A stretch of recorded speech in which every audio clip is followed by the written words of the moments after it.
Hello, everyone, and welcome to today's Coffee with Craig, where we talk about firearms, firearms policy, politics, culture, media, you name it. We talk about it right here on Coffee with Craig. So please take a moment, like and share the program so that your friends can know where the conversation is taking place. And if you haven't already done so, please remember, subscribe to our YouTube channel, follow us on Facebook, follow us on Instagram and Twitter. And in the case of YouTube and Facebook, make sure you hit the notification button. That way you get notifications as soon as these programs go live. And then you can participate in the live chat as the program is going on. Also want to encourage you, please visit fpcgear.com. That's fpcgear.com. It is the place to go get all of your Pro 2A swag, your t-shirts, your tank tops, your hoodies, your stuff for your significant other, your stuff for the office or for the home, even your coronavirus masks so that you can go out shopping and all of that fun stuff. Anyway, if you're going to wear a mask, might as well wear one that sends a message, right? Right. So make sure you go there, fpcgear.com. We're always uploading new stuff. It's a great way to support the Second Amendment and, look good doing it. It's fpcgear.com. Now, talking about the Second Amendment, as old as the Second Amendment, or not so much the Second Amendment, but the right to keep and bear arms, as old as the right to keep and bear arms, is quite frankly the ability or the right to manufacture arms. I believe that I don't have any statistics to bear this out. At least I haven't looked up any. But I believe that there are hundreds of thousands, if not millions, of gun enthusiasts who have either considered or either already have made it a point to go and build their own firearms or to do home builds. Well, there is a piece of legislation that has been introduced by Mr. Jamie Raskin in Congress that would basically almost eliminate the ability for individuals to be able to do that.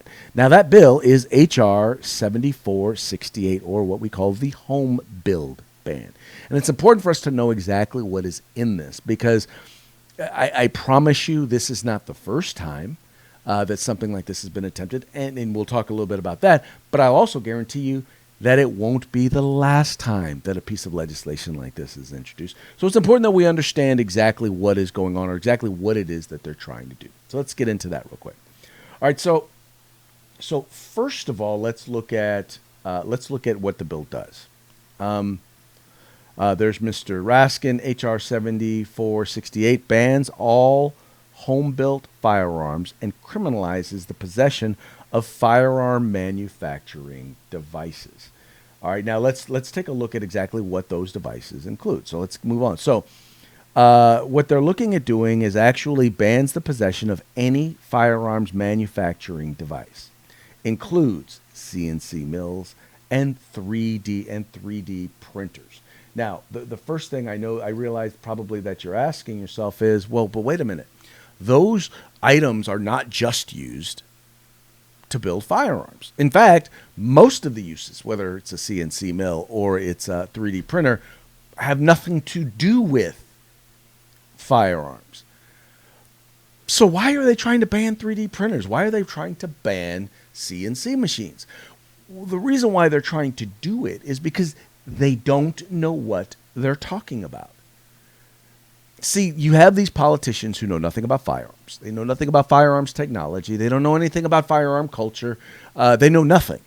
And so what they do is they think, well, if I write this bill and I put it out there, then, it'll magically fix the problem. The thing they don't understand is that they cause more problems than they actually fix. And folks, it is wide spreading. And it's the worst part is that in many cases they don't know what they're doing. So what they do is they leave it really open and vague.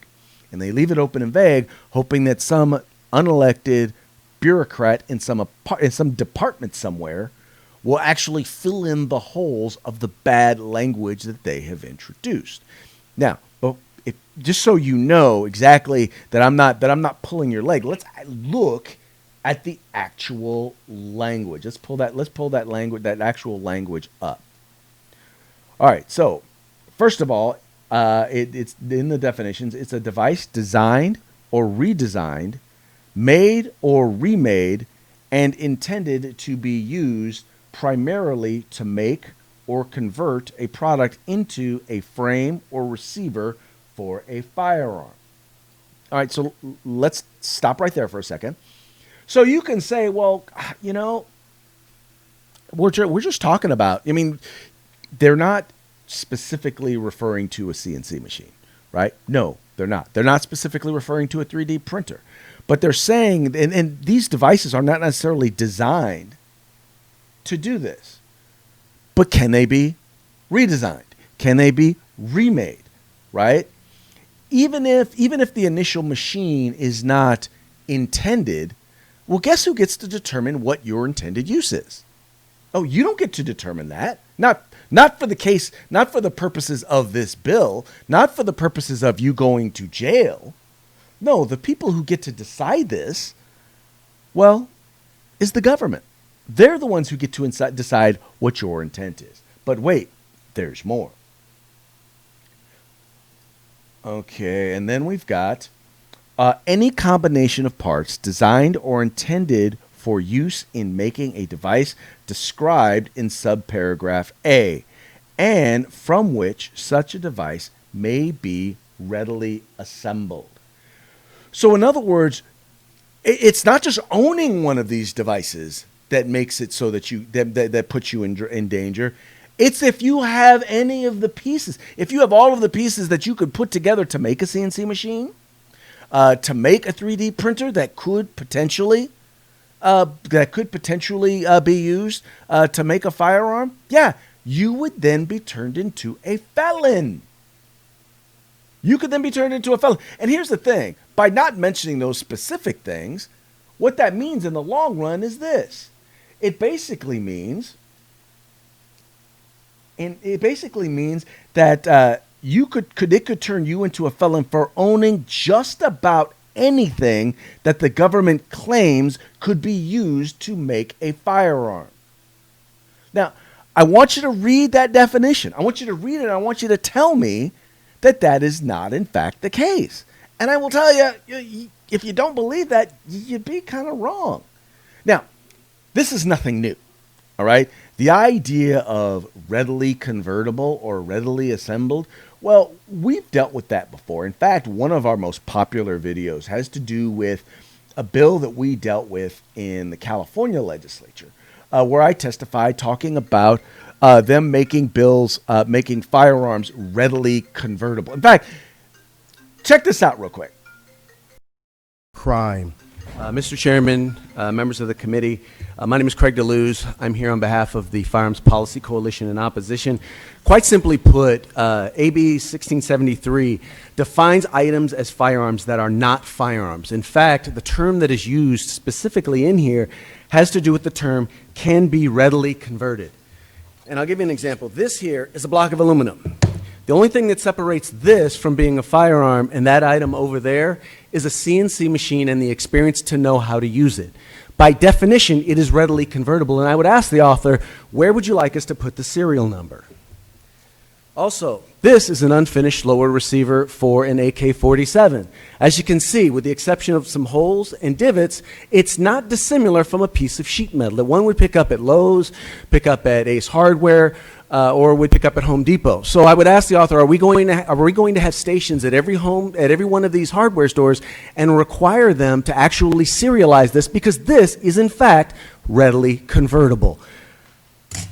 Finally, I distributed around an example. This is a blog post that I share with each and every one of your staff members. This is an example of an individual who took a shovel and converted it into an AK-47. As you can see, he didn't use sophisticated tools. He simply used the resources that were available to him, thus rendering it readily convertible.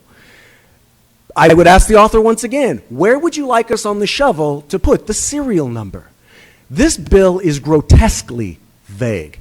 And I believe that even the language that is being proposed to replace it is additionally vague. In fact, your own consultant said that it is so vague that it might be rendered by the courts void for vagueness. So, as you can see, this idea and this concept is not new. In fact, the very end, that last little blog post, and I know a lot of you guys have seen this, have seen it. But the point behind that is this, is that would then make the shovel, that would then make the trash can. I mean, all of the stuff that individual used to make a firearm, all of that, any possession of any of that that could potentially be used, you would be a felon. By definition of this very bill, by the definitions included in this bill, you would be considered a felon for possessing any of that. Once again, all they have to do is be able to claim that you can use it to manufacture a firearm. That is how stupid these folks are. That's how stupid this bill is. And that's the reason why we need to fight it. That's the reason why you need to go to homebuildban.com. That's homebuildban.com. It's real simple. You go there. There's more information about the bill. You can read the bill itself. You can see our analysis of the legislation. And then you can click on the Take Action button, and you can actually send a message to those who are going to be voting on this particular piece of legislation and tell them how stupid it is. It's... Once again, and folks, I realize, I know a lot of you are saying, well, why does it seem like we're constantly having to fight these stupid ideas? It's because there's no shortage of stupid people. There's no shortage of stupid people who want to take away your rights. And so it's incumbent upon us, and I realize we don't want to have to do this fight every day, every year, every whether it's at the state level or the local level or even at the federal level. We don't want to have to do this. But folks, each one of us has a responsibility to fight, and we got to do it every day. All right, we constantly have to be a part of this. And in this way, quite frankly, we've made it real simple. All you do, you follow the link in the description of this video, right? It'll take you to homebuildban.com, or just, put in homebuildban.com, and then make your voice heard. Folks, it is that simple. That's all you really need to do. Anyway, folks, that's going to be it for today's Coffee with Craig. We very much appreciate you guys tuning in. We appreciate you liking and sharing the program and telling your friends about the Firearms Policy Coalition. We believe in all the rights all the time. They are civil rights. And folks, if we do not use them, we will lose them. You guys take care.